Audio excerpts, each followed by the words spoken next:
Once upon a time, Vicki was trapped by the curse of her thoughts.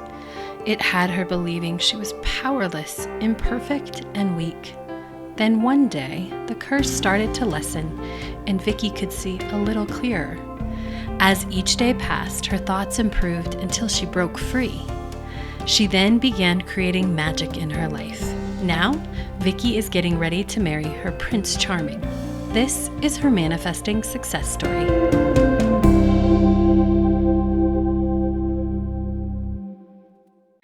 Hello and welcome to this episode. I am your host, Cassie Parks, and I am back again with Vicki Pace for another update in her years of growth and her journey to becoming just even more awesome and living an easier, better life. Yeah, hard to imagine it getting any easier. Oh, I love that. No, it is. I know where I'm headed, and it's going to be much easier. I guess I shouldn't have. I spoke too soon.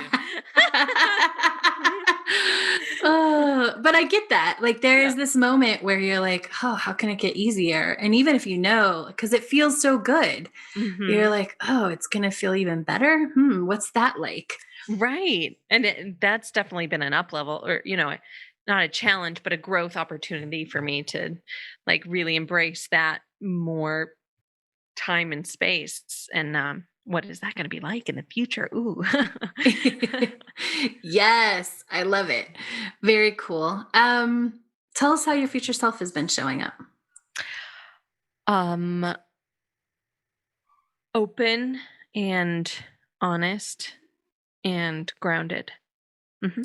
I love that. Very cool. All right. Well, what's the best manifestation you've had over the past few months? I manifested becoming a coach with the Enchanted Circle crew. I'm so excited. Yay! I know. Oh my gosh. That's amazing. All right. So let's, where do I want to start with this? I think I want to start with, how did you know that was for you? It's like hard to describe. It's the same inspired feeling I got when I got the hit that I was supposed to work with you and then I was going to be doing podcasts with you. It wasn't like, I'm going to say it was like a vision of me doing it. And I don't mean to sound too Harry Potter-esque, but it was definitely like, I could very clearly see it. And I just knew automatically. Well, just like the other day in our coach meeting when you were like, do you guys want to do this event thing? And I was like, yes. I didn't even have any information. Right. Yes. It's like, yes, it's a yes. And I was like, oh, are you asking? Yeah. Anyway. But it just is like a deep gut feeling of knowingness. Yeah. And it was like excitement and joy. And I was like, this is it. It's not like what I've been waiting for, but it's what I've been waiting for that I didn't know I was waiting for. Yes. Because some people had been waiting for that moment. And for you, I love that you said it that way. Like it's what you were waiting for, but you didn't know. And you had glimmers or maybe like little inklings to want to coach, right? Over the last couple of years. Yeah. Tell us about that. And I brought it up with you a couple times and you were always so funny. You were like, oh, I didn't know that was something you were interested in. And now I know why you were so perky about it. But that's funny. I know. But yeah, I just had always, I guess I had always had in the back of my mind sort of an image of me personal coaching in some form. And I really thought the only kind of coaches out there were, oh my gosh, I thought the only coaching was like nutrition or health coaching, even though I'm like in a LOA coaches program. That's funny. So, yeah, it never occurred to me. I don't know if I just thought like you and Ginny were kind of outliers and that there weren't other people out there. I don't know what my reasoning was. That was very silly of me. But yeah, so I just always had that image of me helping people one-on-one or in small groups and helping them become better and live better, bigger lives. I love that. And there's even been a few moments where you're like, maybe I'll pick up this sort of coaching or that sort of coaching. Right. And I think you said it in your coaching, your application to become a coach, like, you liked the idea, but it wasn't really inspired. Like it felt good to think about, but there was no action that followed that was inspired. Like, oh yeah, I should do this now. And how fun that like I I howled to death a lot of things through this program, but that was one that I really trusted and like kept open and stayed like, no, it's not inspired. I'm not going to do it. Like, how funny that I had learned that lesson about this specific thing, but not all these other things that I'm still coaching on. I had not even thought about that, but you're right. Yeah. Right.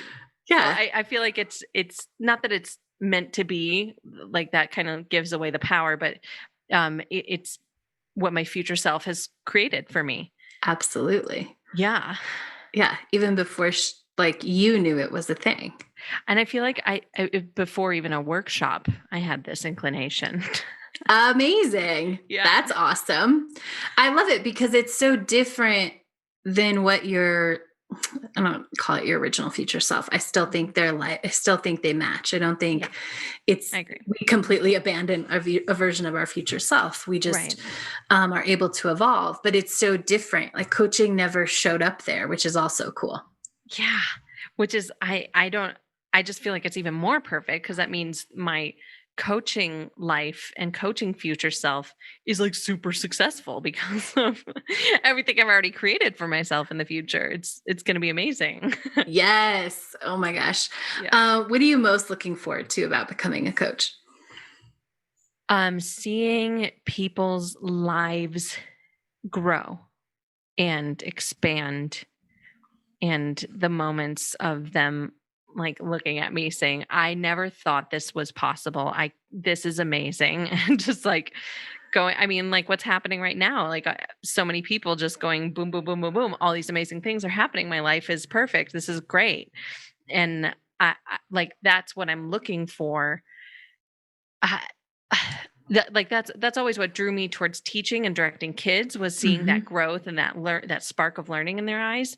And I love that with what happens in our group, like seeing the ahas people have and how their lives have shifted for the better and better and better and more money.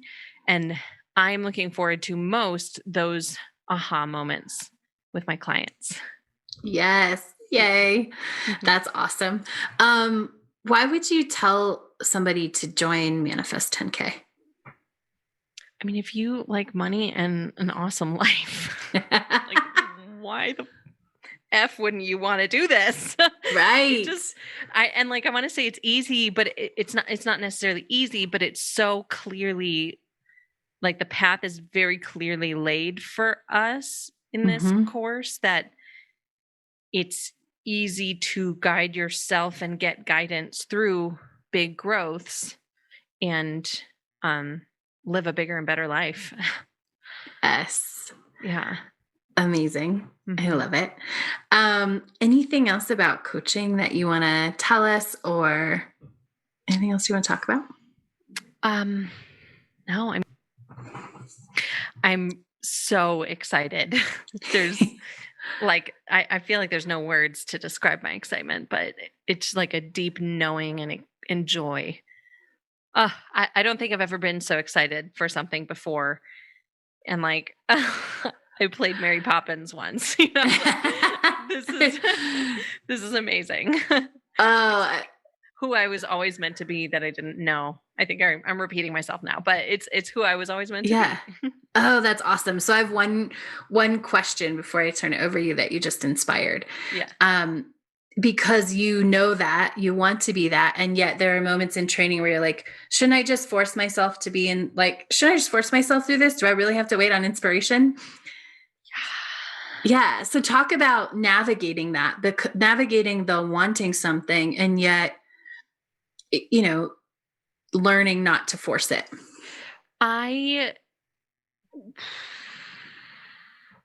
It is, I don't want to say I'm growing through it because once we had that discussion, some coaching on it, it became very easy and I trusted it. Awesome. And because I realized it became clear to me through that conversation that I really need to grow into the person. So if I'm not inspired, it's because I'm not inspired. And I'm not ready to do it, which that's not, there's no judgment around that. It just means I still have some more growing in my beingness to do this right. And that's the thing I want most, is to help people the best I can. And I'm only going to do that if I show up in the best way. So Yes, that's awesome. And so true. Yeah. And that's why, we don't push, and our program is not really designed like, oh, you have to get this X amount done in a month or 2 months or 3 months. It's really, okay, if these assignments take you a little bit longer, that's okay, because I understand that too, what you just said. You're growing into this. And so we don't know what has to happen or what you have to encounter, or just even the space and the time of maybe like getting a little more settled into your job, right? Before the timing is lining up and you are becoming that person. Yeah. And once we had that discussion, it just became so much easier. And then, shocker, I was inspired to do a bunch of things. It's so weird when we're not trying to force inspiration, how it shows up, huh? I know, right. So, and I was like, I knew this would happen, but it's just still funny. Amazing. I love it. Any questions you want to ask me today? Yeah. Did you always know from the beginning that I was going to be a part of your coaching circle? This might shock you, but no, I was actually surprised to get your application. Not because I didn't think you would be good. Once I read your application, I was like, oh, of course. Yeah. But just because of different paths, the different versions of your future self I had seen.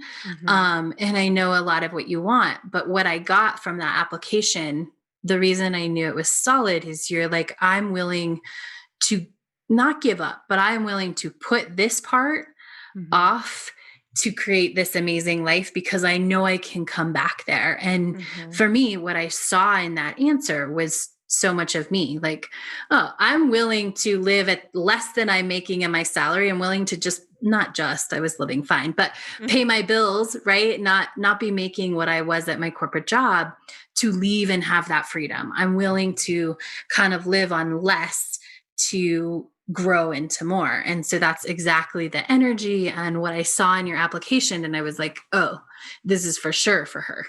Yeah. And that's so funny, because I don't really, it is parallel, but to me, it's not.